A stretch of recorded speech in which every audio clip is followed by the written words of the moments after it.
past, a birthright being squandered by corruption in Albany, and the depredations of an insecure, scheming mountebank posing as governor who loathes both us and himself.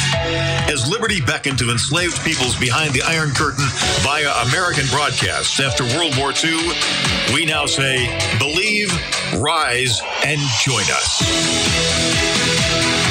Welcome to Radio Free New York. Hey guys, welcome to Radio Free New York. I'm your host, Andrew Hollister, and I am back in the WYSL studios. He's back in the saddle again. Yep. So here I am. I'm back. For those of you who maybe wonder where I was doing some of the shows from home because my wife had her tonsils removed. And as an adult, that's a pretty big deal, I guess, which I didn't know at the time. Well, the doctors obviously told us. But going into it, I had no idea that it was just such a big deal. And doing a little research about it, one of the reasons for that is because having sore throats throughout your life actually toughens the tissue and creates scar tissue around that area and stuff. And so the older you are, the more sore throats you've had, and the more, I guess, damage is done. So, but I'm back here in studio. She's hopefully well on her way to being getting a little bit with that. Getting a little bit better. Maybe starting to work through it. So today was a better day for her. So I was able to get out of the house and do a couple things. But I guess she should probably have a sore throat for upwards of a month. Is what they were saying. So poor Mrs. Hollister. We wish her the best. Yeah, absolutely. So and a lot of people have reached out. Thank you guys so much for reaching out. Before I dive into what we talked about last time, I left off. I didn't have enough time to get through the Mueller report, and I promised you guys we'd talk more about it today. But before we get there, I saw something. And I hope it's just a terrible, terrible April Fool's joke. Wow. But I saw it yesterday night, so I'm not sure that it is. I saw that, I believe as a part of the New York State budget, that Cuomo is getting a raise. Oh, yeah. Yep. So he's going from $179,000 a year at a special tax rate, mind you. I believe they only get taxed at like 10% or something like that. They get some like special discounted tax rate where the rest of us pay between like 25 and 30%. Imagine that, the New York State legislators and the government class cutting themselves a break. It almost defies imagination, doesn't it? Yeah, it's not good at all. So he's going from $179,000 to $200,000 a year this year, which was that $21,000 raise. So he's going to pull in an extra $2,000 a month. For the governor, after taxes, that'll be $39,000. Yeah. And then, but get this, next year it goes up to $250,000 a year. Of course, yeah. So he will be. He already was, I think, the second best. I've got Ballotpedia up here. This is the 2017 number, so it's probably a little out of date. I did have 2018 numbers on a different site. So he will be the best or highest paid governor in the nation after this raise goes through. So, that'll nicely match the legislature, which will be the best paid legislature. Yeah, absolutely. So not only are we the highest tax, but now for sure it's official. Our government, our statewide at least, government officials will be the best paid in the nation. So sort of makes you quietly proud. Oh, yeah. Well, I was sitting there and I was just really hoping that it was like some mean April Fool's joke that one of the newspapers, I think it was Times Union, was the first place I saw it,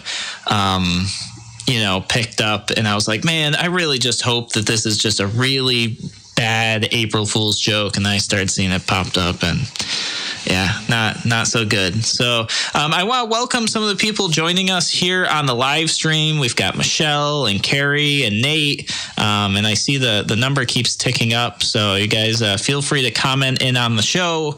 And for those of you who might be listening on the radio waves, give us a call. Call into the show. It seems that we're getting a few more call-ins lately, which is amazing. I love hearing from you guys. So that number is 585-346-3000. If you guys are local to the area, that's 585-346-3000. And if you're outside the area, you can call in to 866-552-1009. Once again, that's 866-552-1009. And call into the show if you guys have anything. I don't imagine anybody's going to call into the show and say they're really excited that Cuomo's getting a raise, but I could be wrong. The legislators' raises are obscene. I mean, when you look at them, you think, well, it's as a matter of percentage, it's not that high, but it very rapidly escalates. Yeah, no, absolutely. And if you look at what these people get paid for the time they invest, you get paid, we'll call it six figures to work half the year. Yeah, it's a 6-month job. Yeah, so they're not hurting, no matter what they say, and they get the special tax rate on top of that. And then they also get these committee appointments called Lulus, which can very quickly add 30-40% to what you're earning. Yeah, no doubt, and that's the thing is a lot of people they don't know about that. They look at, if you were to look at the Monroe County Legislature, for example, that pays $18,000 a year. So I think it's like 18.5. It may have gone up a little bit, and they work all year round. Now it's not like an everyday thing. Some of them do take it and make it a full-time gig. Others, it's more of a part-time thing. But there's just a huge wage gap there. If you wanted to talk about wage gap, I mean, $18,000 to 6 figures, $200,000. That's a huge gap there. But I think we've noted this before in the show too. But just in case you missed it, you compare this with the legislatures and their compensation in other states. For example, in Texas, I believe that the legislature only meets every 2 years, and I think you're paid $7,200 for that. Yeah. And then in New Mexico, it's a volunteer position. You get paid zero. Yeah, and the idea is that it's public service, and it's not something you're doing as a career. And I was talking with somebody yesterday, and they said, I get it. Some people get into politics, that's their career path. And I'm like, no, it should not be a career path at all. That's what it is. Because you look at it and you go, well, here's a job that you don't have to go to college for, and you can make 6 figures a year. And in some cases, the dumber you sound, the more chances you have of getting elected. Or the dumber you are. Yeah, absolutely. Depending on your constituency. Yep. So I wanted to bring that to your guys' attention. Like I said, I was hoping that it was a mean, nasty April Fool's joke, and unfortunately, it was not. It's what's happening here in New York. We should be so lucky. Yeah, we're very, very lucky. And the thing I think that really bugs me about it, take the fact that I don't like Cuomo out of it, right? Let's just say that whoever was in office was somebody that maybe we'll just say somebody I liked, somebody I voted for. We have a $2 billion deficit. Nobody should be getting a raise. By the way, did you mention too that the budget is another record high? Oh yeah, of course. Yeah, it's another. Not only is it another record high, I believe it's the highest in the nation.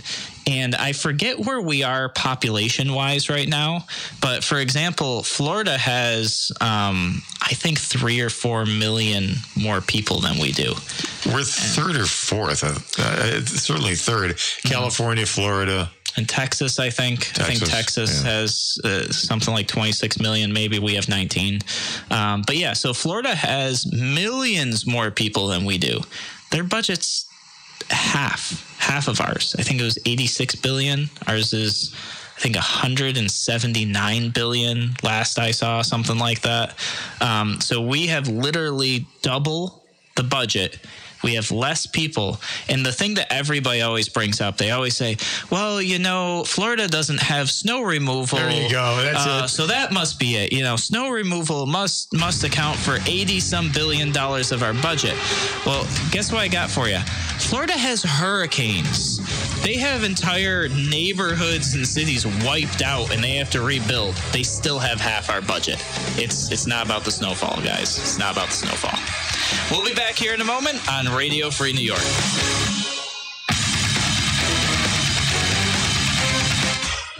Your business relies on computers and technology to operate. Slow, unreliable networks and servers can cause unplanned downtime and affect your bottom line. The experts at Simple Tech Innovations are here to help. Their preventative maintenance program ensures that your computers and network are kept up to date and monitored for any issues, keeping your business running smoothly. They also help clients achieve HIPAA, PCI, and New York State cybersecurity compliance to keep your network safe and secure. Whatever your business IT needs are, Simple Tech Innovations should be your first call. They've won the Best in Rochester 8 years in a row and have an A+ Better Business Bureau rating. Call them today for a free consultation at 585-200-3182. That's 585-200-3182. Simple Tech Innovations.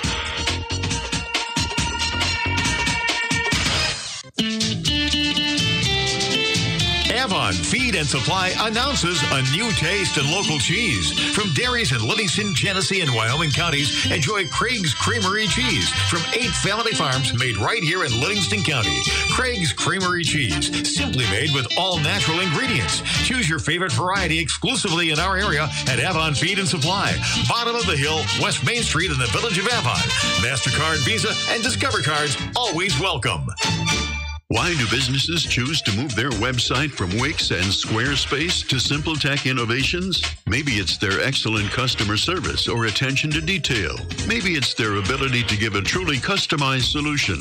Or perhaps they just like the fact that Simple Tech is a local small business that builds great relationships with its clients. Whatever the reason may be, you can rest assured that the local team at Simple Tech has your best interest in mind when building or updating your website. They're hands-on and love helping customers achieve their goals. But don't take my word for it. They've won the Best in Rochester 8 years in a row and have an A+ Better Business Bureau rating. If your website doesn't match your dreams or isn't achieving your goals, give the professionals at Simple Tech Innovations a call today for a consultation at 585-200-3182. That's 585-200-3182. Simple Tech Innovations. You're listening to Radio Free New York on the WYSL station. All right, guys, welcome back to Radio Free New York. I'm your host, Andrew Hollister, back in the WYSL studios. And, of course, I've got Bob Savage here with me. Thank you very much. Good to have you back here on Radio Ranch. Yeah, glad to be here. So I'm cruising through the comments here on the Facebook live stream and Twitter here too. And, one of the listeners, Mike, he mentions that tolls on the bridges are up as well. So we're raising tolls.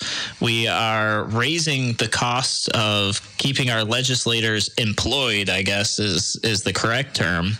And now we're also, I think it was Ross or Michelle, let's see. Ross here brings up, and we're going to start taxing plastic bags. Paper bags, yeah.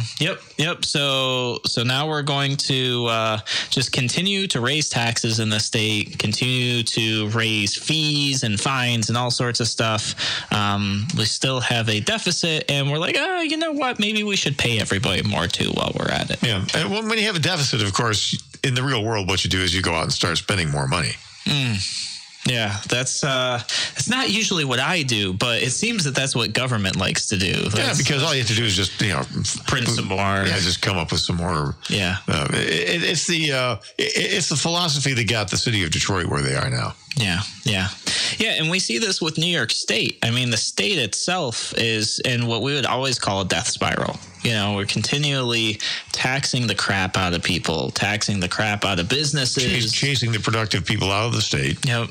And then they make weird statements like, "We don't understand why everybody's leaving." And then Andrew Cuomo says, "It's because of the snow." Yeah, that's it. That's the ticket. It's the snow. Yeah. Well, it's interesting because he did say maybe a month or two ago, he said, "Oh, well, because of our high taxes, we're no longer economically competitive," I think is the term he said. Isn't that amazing? And it's like, well, lower who writes the budget? I think you do, Mr. Governor. Who sets the tax and economic policy? Yeah. And, so, a little bit of talking out both sides of your mouth, I guess, is the best way to explain that one. I don't know. I don't know if it's cluelessness or if he just likes being in our face. And he just likes, maybe this is his idea of humor. I don't know. Yeah, I couldn't say. But we'll move away from this for just a moment. Actually, you know what? Let me hit the plastic bags piece first, because that's come up a lot. It's come up a lot on Facebook, social media, just all over the place.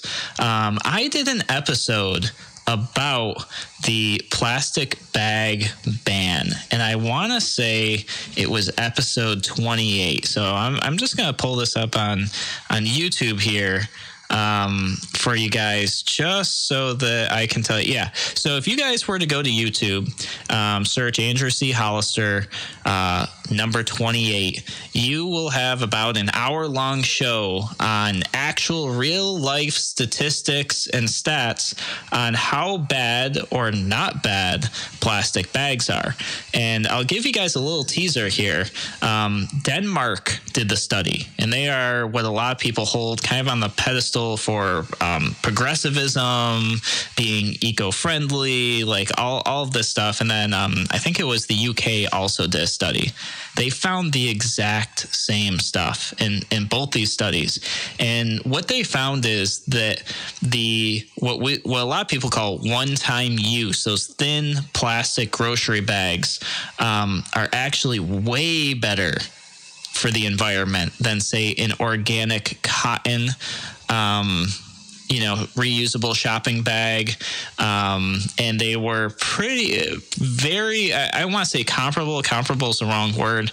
You would have to use one of those multi-use plastic bags, I think it was like 84 times before you even broke even on the impact of creating that heavier duty plastic bag compared to those one-time use bags. So if you guys really want to get into the numbers, it's really a numbers episode. It's really like, here's just the facts about paper bags versus those plastic bags, the reusable plastic bags, the cotton reusable plastic bags.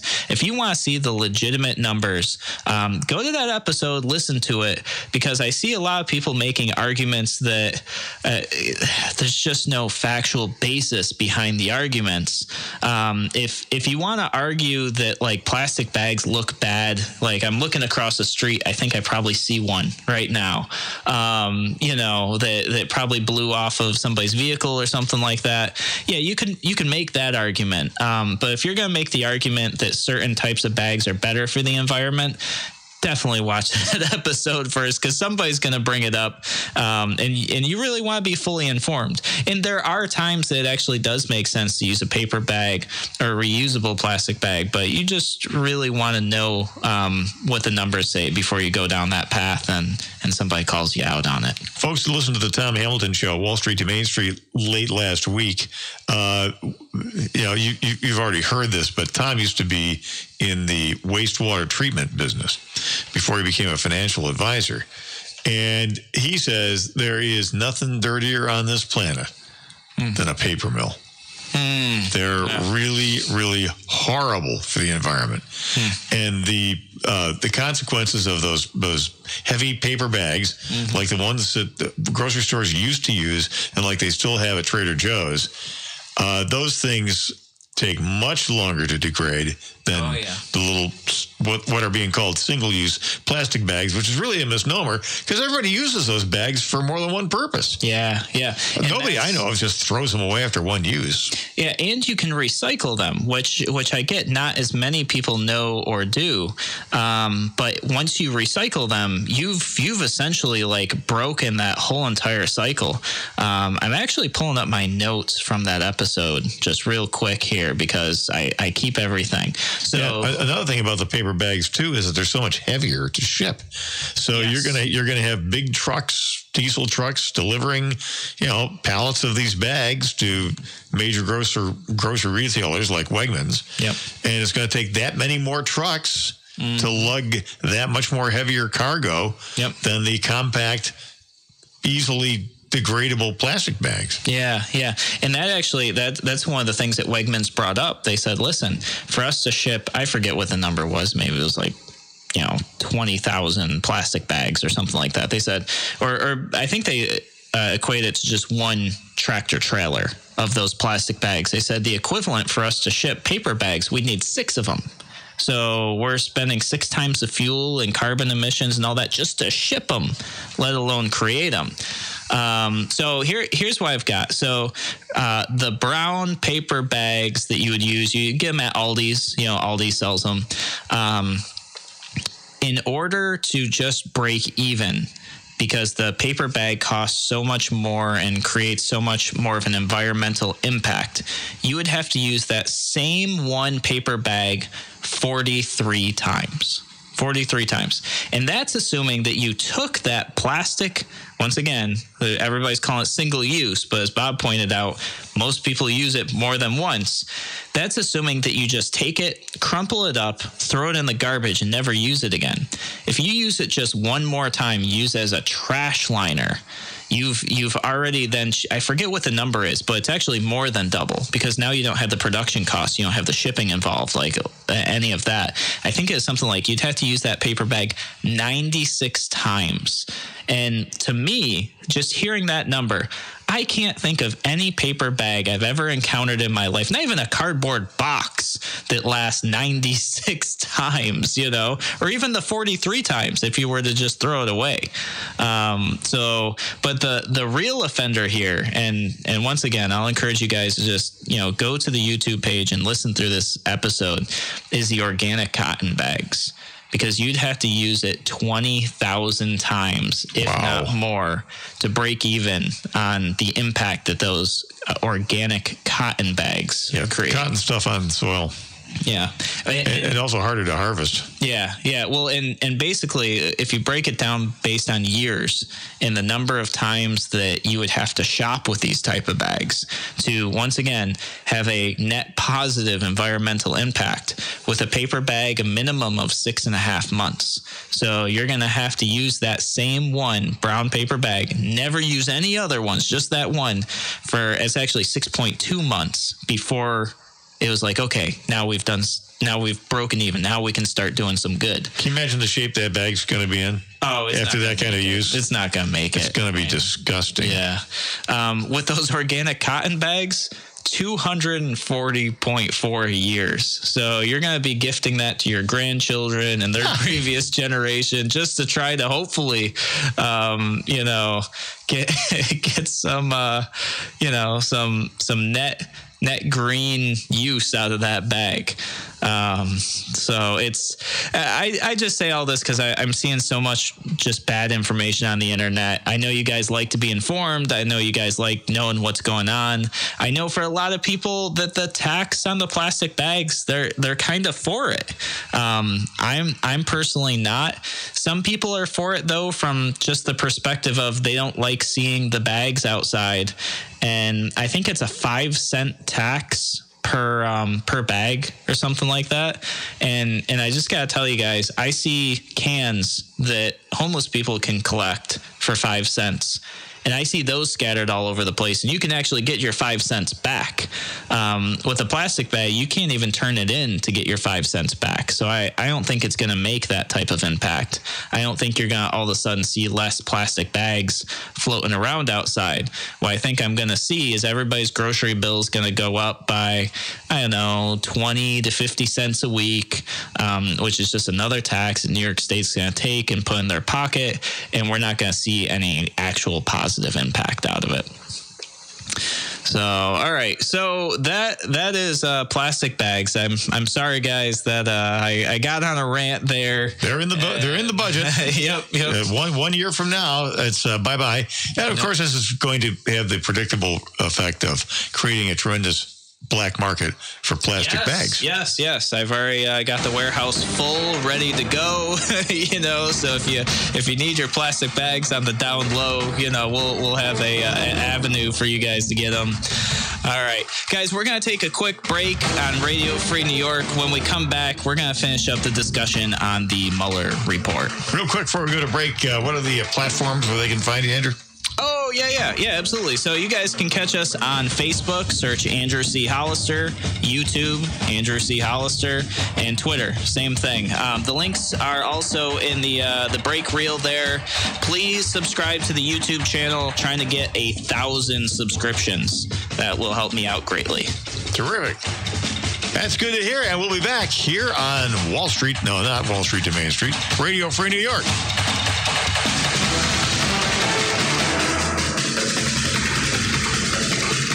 You're listening to the voice of liberty.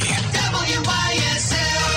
AM 1040 Avon, Rochester, FM 92.1 Rochester, FM 95.5 Spencerport, and WYSL1040.com everywhere.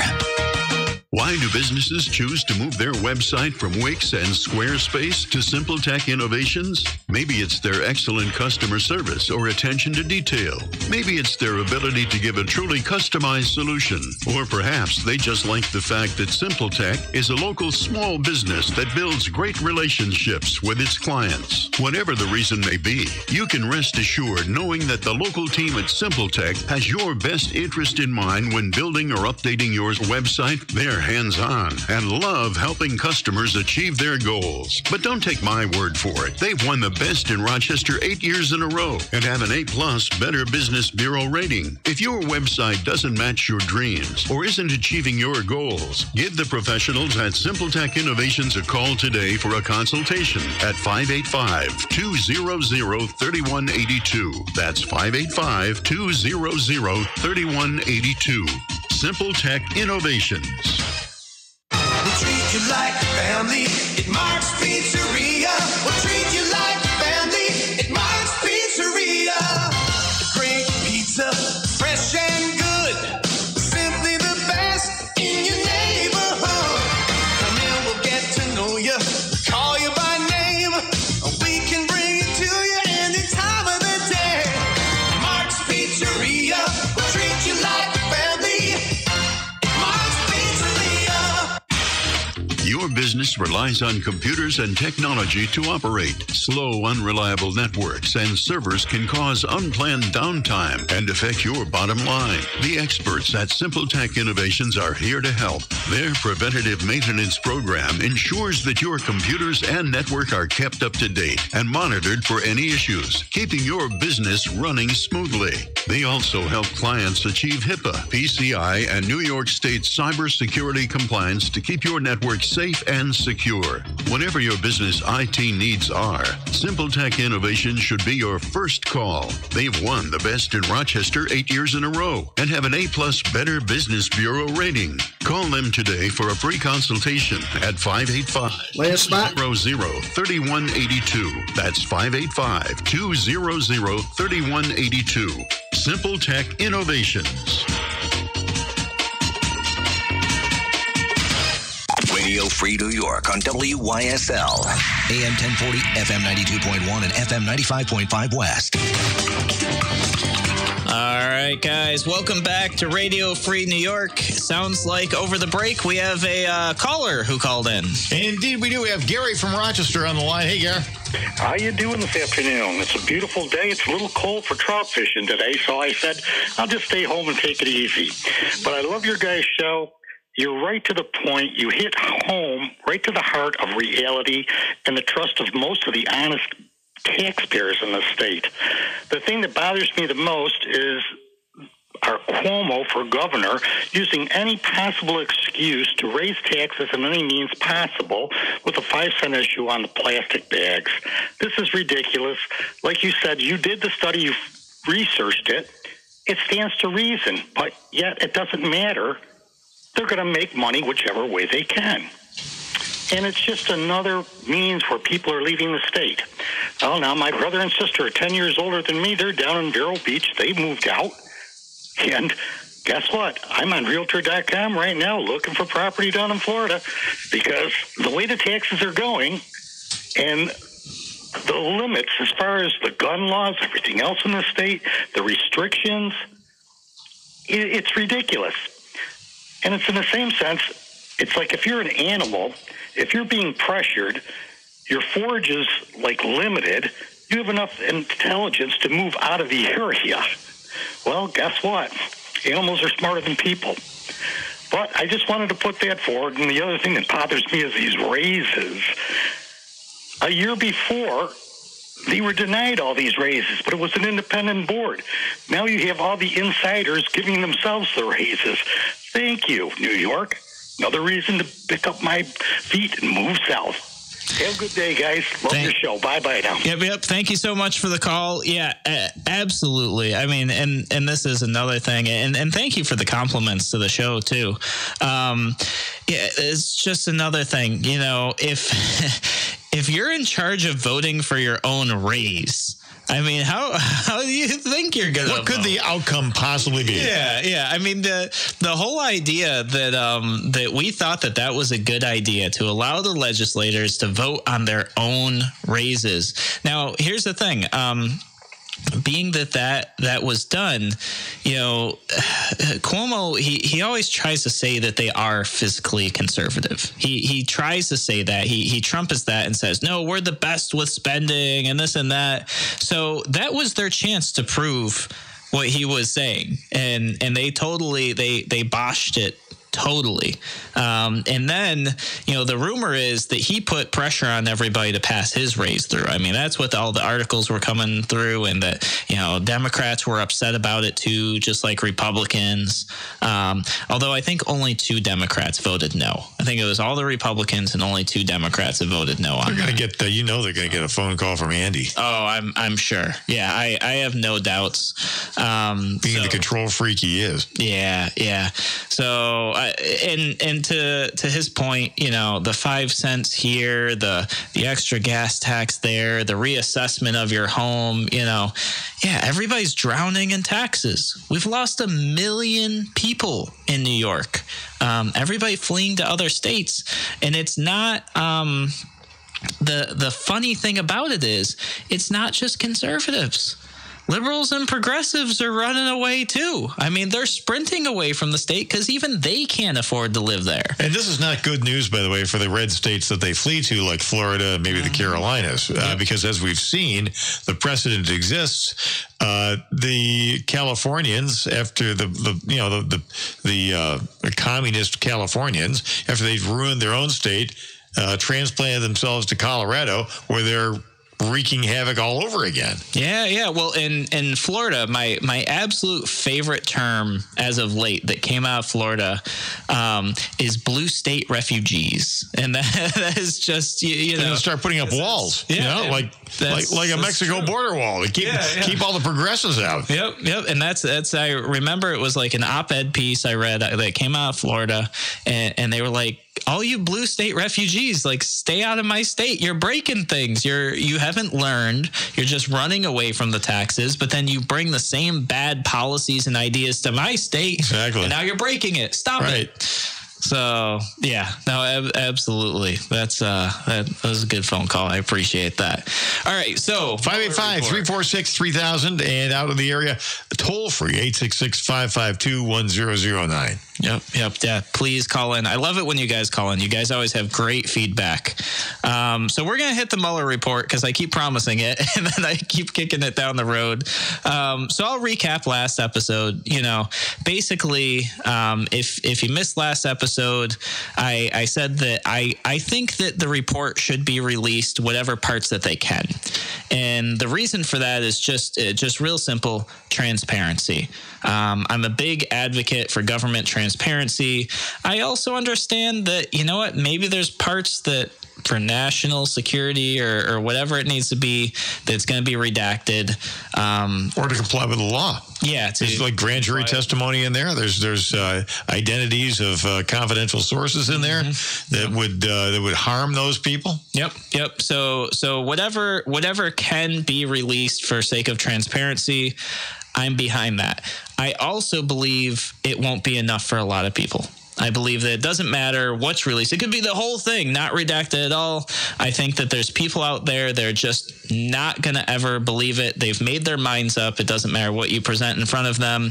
I've already heard people say, well, it was a faked investigation anyways, and other stuff like that.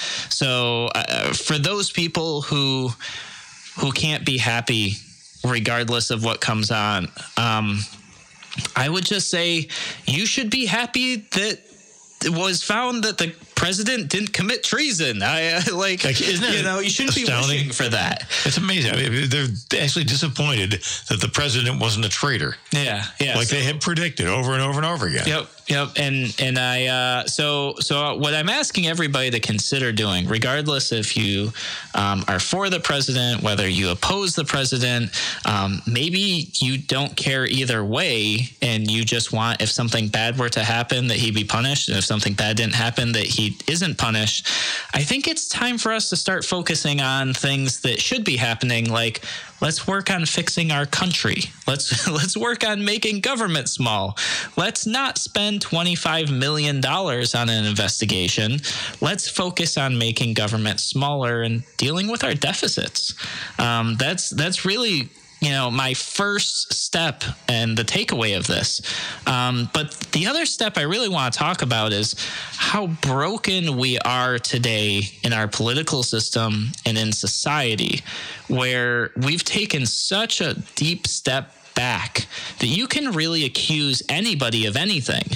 And although we have this statement that people are presumed innocent until guilty, that's clearly not how our nation reacts to things anymore. Now you can accuse anybody of anything. The burden really falls on them, not on the system. And you see it as really political attacks now is what it's growing into. You get into a situation where you might be losing a campaign or you have a political adversary. Well, all you need is for one person to make some sort of accusation. And it used to just be assaults, rape, like terrible, heinous crimes, absolutely terrible things. But now it's expanding to just about anything.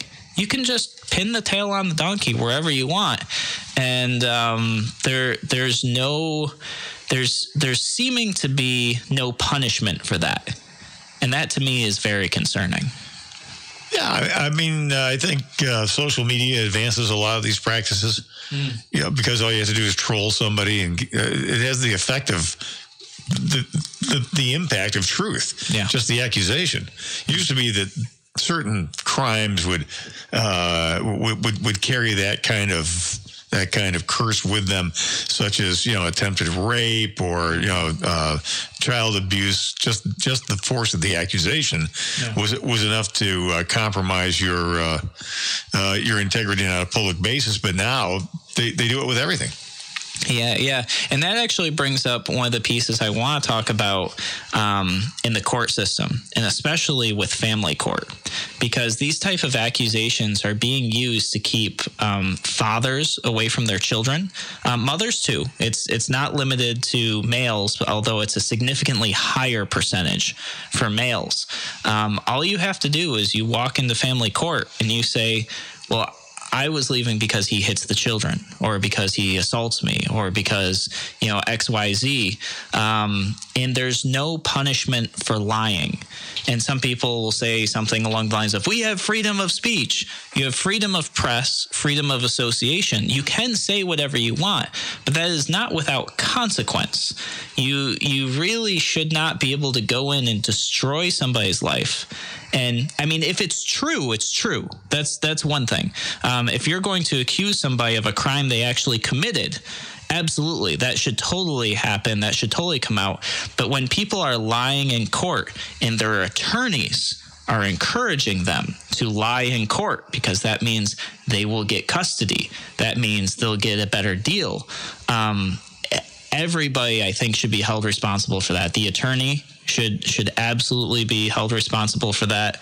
The person lying should absolutely, it should be an actual crime, a criminal offense to lie in court. And I think it actually is illegal. It's just not enforced whatsoever. Well, practically speaking, it's tough to enforce, because how do you know it's a lie and what's not? I mean, the best you've got is the adversary system. Yeah. Well, and the system is broken as well, very, very terribly broken. But I think if an investigation goes through and there was no evidence, then it should be looked into as potentially being lied in court. All right, guys, we're going to take one more break here on Radio Free New York. We will be back in a moment.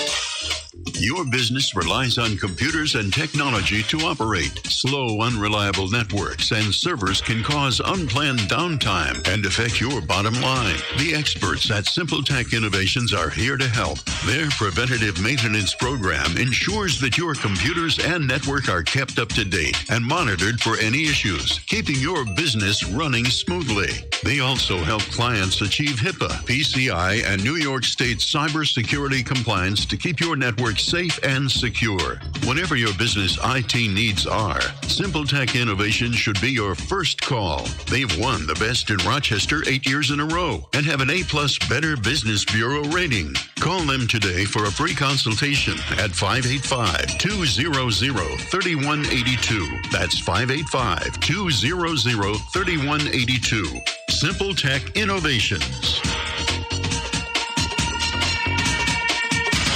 I'm Las from Action Towing and Service. The people really make this place incredible. I feel at home. I love what I do. I love the people that I work with. The owner of the business is actively involved. He is a veteran. We have a very close relationship with all of the staff. Every employee there is known by name, and we really, really work hard on giving that home feel, or the family feel. Please give us an opportunity when your business. Come down and visit us at 275 Marketplace Drive, right off of Jefferson Road. Why do businesses choose to move their website from Wix and to Simple Tech Innovations? Maybe it's their excellent customer service or attention to detail. Maybe it's their ability to give a truly customized solution. Or perhaps they just like the fact that Simple Tech is a local small business that builds great relationships with its clients. Whatever the reason may be, you can rest assured knowing that the local team at Simple Tech has your best interest in mind when building or updating your website. They're hands-on and love helping customers achieve their goals. But don't take my word for it. They've won the Best in Rochester 8 years in a row and have an A+ Better Business Bureau rating. If your website doesn't match your dreams or isn't achieving your goals, give the professionals at Simple Tech Innovations a call today for a consultation at 585-200-3182. That's 585-200-3182. Simple Tech Innovations. You're listening to Radio Free New York on the WYSL station. Oh, I like that music. That's a new one. Yeah, we got the mirror ball going here in the studio. There you go. There we go. Welcome back to Radio Free New York, guys. I'm your host, Andrew Hollister, and just want to welcome a whole bunch more of you guys to the show. Looks like we've got Gary, Mike, Jacob, Charlie, Adam, Ross, Jeffrey, Valerie, and Lorraine. Guys, thank you. Oh, and Jay just jumped in too. So, guys, thank you so much for joining us here on the show. Love seeing you guys get in here. Tell your friends. Yep, tell your friends. Share this. Share the post. Share the live stream, and keep those comments coming. Now, I did want to move into talking about the Republican support for red flag laws. But before I do that, I saw another comment came in about how we have the highest paid legislators and also the highest rate of population loss. And that's a great point. You know, and sometimes people wonder, like, what's an acceptable amount to pay your legislators? What should the number be? How should it be calculated? Me personally, the thing I think that we should look at when we pay a legislator is a few things. One, we want small government, right? And to get small government, we have to figure out, small government means less spending, which typically would mean less taxes. So my whole take on this is government salaries should be based on the median income of the district you represent. So this is elected officials. But I want to tweak it a little bit because I want it to be the median income after you've paid your taxes, not pre-tax, post-tax, which means your salary, say governor, it's double the median income after taxes, because they're the governor, right? And maybe, your county ledge is something like, 10% above the median income after taxes, something like that. You could come up with a scale based on, what you have to manage and what you're responsible for. What that means is their salary is now tied to your success and also what you're paying in taxes. So government would start to think real hard about, if we raise taxes and the median income goes down because of it, so does my salary. Maybe I shouldn't do that. Maybe I should keep government small. And that comes to like making bad business regulation decisions like, we're going to tax and create new fees for these businesses. What's going to happen? They can't hire as many employees now. Therefore, the median income goes down. Therefore, my salary got bad idea. Let's not do that. I'm not saying that's the right way. It's just kind of the way I've always looked at it is instead of letting them vote for their own salaries or something like that, why don't we just tie it to the wage of the average New Yorker? How do we keep the graft and the corruption from creeping into that scenario, though?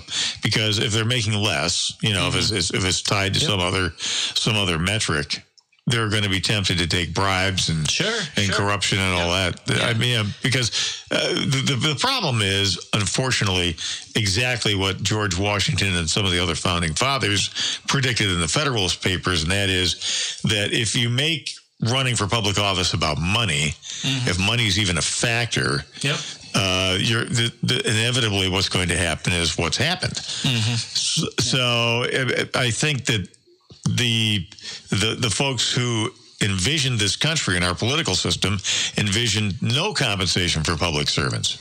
Yeah, and I would be open to that, but maybe in a situation where we've changed government a lot. I don't know that would work in New York State today. And I've actually, it's a valid criticism as well, because I've heard from a number of people that they think that government officials should be the absolute highest paid. That way they don't have to accept bribes and stuff like that to get by. And I've also heard the argument that by not offering the highest salaries, you won't get the people most qualified for the position to chase after it. And my answer has always been, well, I don't see it as a career. So I want to get rid of all the people that are chasing it for a career. And they would kind of say something like, well, you know what, though, who's going to be qualified and take this job just above the median salary? And my answer, somebody who's really interested in doing it. And what's wrong with that, right? Yeah, somebody who's truly invested in the community, who truly wants to see change, who doesn't care about the money, who might look at it and say, yeah, you know what? I could get a full-time job doing XYZ in industry, but you know what I really want? I want a better place for my family. I'll take the pay cut and I'll go do this because this is what I believe in. And hopefully they're there for only 4 years, 1 or 2 terms, and then they go, I've done my piece of service. Time to step out. And the next person comes in. This whole idea that we have lifelong politicians who have made this a career path for their entire lives, to me is just disgusting. It really is. And I get that there's some politicians out there that people really like, especially some town boards in small towns. You meet somebody, I've been the town councilman for the last 40 years. And, everybody loves them. And it appears that the corruption is low there and that it appears that they're doing a good job. But at the same score, it was never meant to be a lifelong piece of service. And if you do want to serve lifelong, well, maybe you forego the salary then. Maybe you term limit out your salary or something like that. Well, I think right there you put your finger on it. I think term limits solve a lot of problems. If we have an absolute term limit of, 8 or 10 years for anybody who gets a government paycheck, anybody, then that's going to weed out a lot of the bad stuff. And then I can already hear the arguments, which roughly go like, but we need to have experience. Yep. Really? Number one argument. I think that President Trump is probably the best president since Reagan. He has no experience in the job. But we have to distinguish experience and competence rather. Experience is one thing, competence is another. Sure. If competence is first and foremost, the experience will come along. It'll follow. Sure. Yeah. And I would even take the, when people say, well, you won't have the people with the experience. First off, look at where we are today, right? So the experience isn't helping us, especially not in New York State. But the second thing I would say is, if the job is so hard, and I've heard this in multiple different cases where somebody's like, you really need your first 2 terms to get into it and understand how things work. Hogwash. So, and I'm just going to take a step back and say, in my industry, if you're not trained in 90 days and you're not proficient in 90 days, you're out of a job. Nobody's going to keep you past then. Another thing that suggests too, Andrew, is that the job is too complex for people to learn because government has gotten so big. Yes. So you have to navigate your way through this Byzantine power structure, and of course it takes time to figure out And what happens in the process? You get corrupted. Yep. And that's actually my second point is if it takes 4 to 8 years to learn a job, it's basically the length of a doctorate degree when you look at it in terms of higher education. So you're telling me you basically need a doctorate degree to participate in government, to get things done. That means our system is totally broken. It's way too big. It's way too complex. There's too many secret little alliances you need to join, and you need to accept the money from the lobbyists and build up the... No. Make government simple again. Make it so that the average person can get engaged in government and bring forth good, positive change without all this convoluted mess. So the idea that, first I balk at the idea that you need that long to learn it. But if that's actually true, that's an even worse situation, because government has gotten so big, has gotten so complex. And we should really be looking at this from the standpoint of it needs to be smaller. It needs to be simpler. And unfortunately, what we have today is a lot of people who believe that, but when it comes time to go to the voting booth, they're sick that day, the weather's crappy, and any number of excuses start to roll out as to why people didn't vote for the change that they've been complaining about for 2 years, 4 years, 10 years, however long the term is for who they want to get rid of. Yeah, and also the process has produced these bland, focused focus group tested candidates that nobody identifies with, and in many cases can't even figure out what they represent, what their ideas are. So that doesn't provide much of a motivator to get people to the polls. You look at 2016 and how people just couldn't wait to get to the polls to vote for Donald Trump, proves that if the product is there, people will buy it. Yeah. And the point that people don't know what their candidates stand for is a real problem. So I've been interviewing over the last week, I've been interviewing candidates who have come to the Monroe County Libertarian Party asking for endorsement from the party, seeking, our support and our line. And one of the candidates said something, I think he said it was the reason that he started getting engaged in politics, is he noticed during, I think it was his town's parade, that there were all these politicians in the parade. He said, but they had nothing associated with them, so you didn't actually know what they stood for. You didn't know what party they were on. They didn't have they basically were hiding what their values were, hiding who was backing them, hiding all of this on the idea that with deception, people would just go, oh, I shook his hand, he's a nice guy, maybe I'll vote for him. Instead of the idea of broadcasting your values, letting people know where you stand on things. What are your principles? Like, they don't want you to know that. They just want you to see a smiling face. They want to shake your hand, leave you with a warm and fuzzy feeling, and make sure you see their name 7 times before you get into that voting booth. So it's a big problem here. It absolutely is. There's a lot that we need to do as Americans, as New Yorkers, to change this system and make things better. Guys, thank you so much for joining us here on Radio Free New York. On Friday, we will talk about the Republican support for national red flag laws.